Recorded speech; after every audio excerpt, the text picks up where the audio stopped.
This is Optimal Health Daily, episode 1273. Why the One-Dimensional Approach to Body Care Doesn't Work, by Kate Galliett of fitforreallife.com. And I'm Dr. Neil, your host and narrator. Welcome back to another edition of Optimal Health Daily. This is where I read to you from some of the best health and fitness blogs on the web, kind of like an ongoing audiobook. And we have a bunch of shows where we cover a bunch of different topics. Check them all out by searching for Optimal Living Daily wherever you're hearing this. Oh, and a quick note about today's post. You're going to hear references to chapters, book chapters, and that's because this article is a portion of a chapter from Kate's book.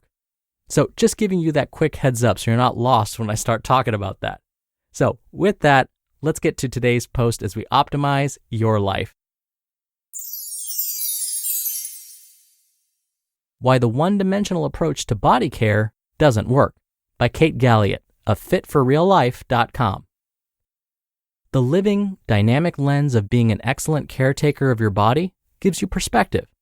Perspective you can never get if you stick with the one-dimensional process of body care that has existed in the mainstream for some time. I want to share with you an experience I had that illustrates the differences between the two lenses perfectly. I went to visit my friends, Rob and Nikki, out at their new house. They warned me that we'd likely be having conversations while doing yard work because there was much to be done at their new place. I love yard work. Seriously, I do. So this warning didn't deter me at all. Sure enough, we spent part of the weekend working outside while we spent time together. And one of my jobs was to destroy any of the roots I could get to from the goat's head plants that had proliferated on the property. If you don't know what the goat's head plant is, it's an invasive species of plant that also goes by the name puncture vine. It produces seeds that have thorns on them that hurt tremendously if you step on them.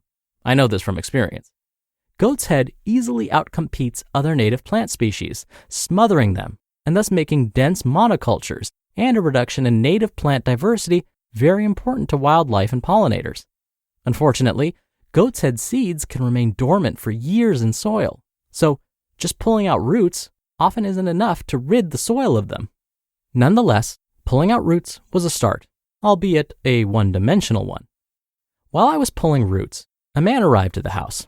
He was a soil expert, and my friends had invited him out to get his help making a long-term care plan for soil, as they had plans for gardening and such.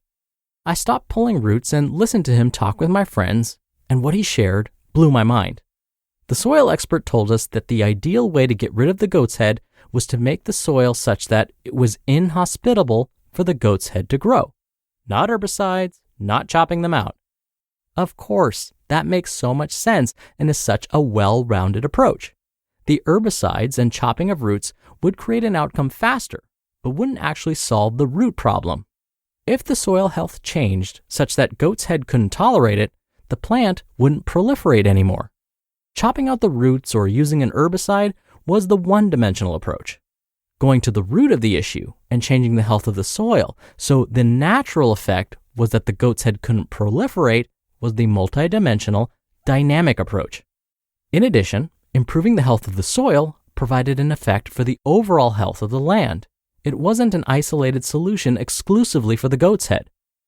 Isolated actions provide isolated solutions. When it comes to the natural world of which you are included, the more holistic approach that looks at the larger picture is going to be more fruitful than stringing together lots of isolated actions. If you want to feel great and move well, you can make it so this is the natural effect of how you live your life and care for your body. But it means shifting your approach from seeking patches for whatever area of your body seems to be aching or breaking down on you to taking on the role of creating a body you love to live in, a job that has no retirement date, that will teach you more about yourself than you ever imagined, and that will always be interesting, provided you're willing to use your explorer's mindset. Remember Susan, the triathlete from the last chapter? I told you she'd been having low back pain that was disruptive and annoying, and that we resolved the low back pain together, and she went on to have better and better performances each year she participated in triathlons. The one-dimensional, put-a-patch-on-it way to approach low back pain might look something like this. Stop doing whatever causes pain, even if it means stopping the very activities Susan loved most. Be more cautious lifting things and bending over, which would definitely influence how she went about her daily life. spend a lot of time passively stretching the low back region, and do some abdominal work to strengthen the area. All 4 of these action steps are a patch on a problem, not things that get to the actual root of the issue. They are one-dimensional, and in some cases, maybe the opposite of helpful when it comes to long-term success for Susan and her low back. The more holistic, dynamic, multidimensional approach takes a very different approach. It does not take away activities permanently as a solution to a problem. It does not encourage feeling fragile or like being cautious is required for moving safely. It does not use passive inputs to try and make active change. It does not isolate the problem area from the rest of the body. You just listened to the post titled, Why the One-Dimensional Approach to Body Care Doesn't Work by Kate Galliett of fitforreallife.com. And now, we've all been sold a lie by the weight loss industry, that weight equals health. The number on the scale has become so powerful that it defines how people feel and think about themselves. But that's not an accurate reflection of true health. That's why we love using FitTrack's Dara Smart Scale. For me, health isn't about weight, it's about consistency. Thanks to FitTrack, I can get 17 different body compositions measured and even track and trend my health over time to see how my daily choices, ranging from exercise to diet, affect my health in the bigger picture. Stop measuring weight and start measuring health with FitTrack. Go to fittrack.com/OHD to take 50% off your order. Plus, for a limited time, you'll also save an additional 30% with code BUILD30 at checkout. That's fittrack.com/OHD to save 50%, plus get an additional 30% off your order with code BUILD30 at checkout. Don't miss out on this amazing limited time offer. fittrack.com/OHD with code BUILD30 at checkout. Dr. Neil here for my commentary. A couple of weeks ago, I experienced the worst case of plantar fasciitis I've ever had.